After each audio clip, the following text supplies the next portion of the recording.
Verse 34, therefore do not worry about tomorrow, for tomorrow will worry about itself. Each day has enough trouble of its own.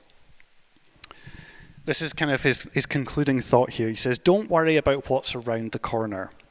Live in day-tight compartments. Don't borrow trouble from another time.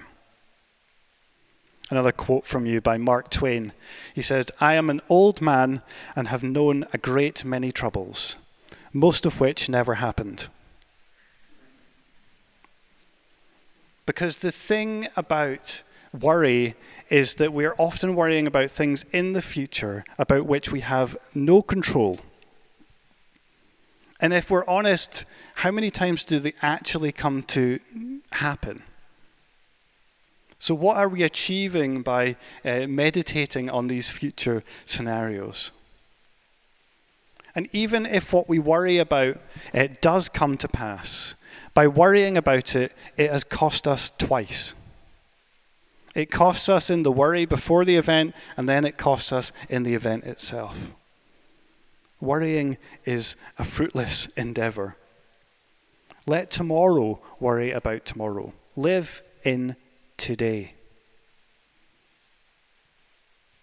I like to think about it a bit like this. You know the verse where it says, his mercies are new every morning.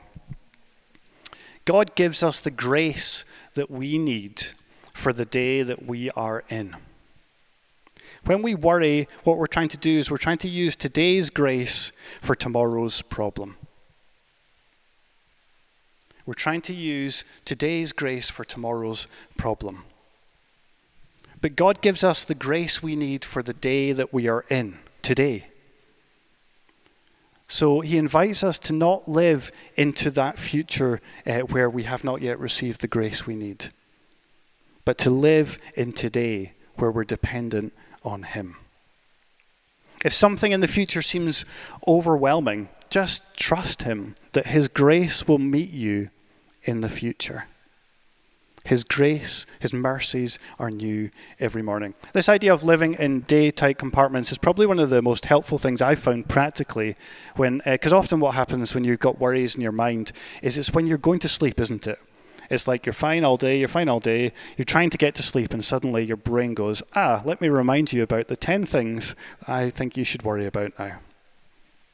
And the thing I find most helpful in those moments is just to say, that's tomorrow's problem. Live in day-tight compartments.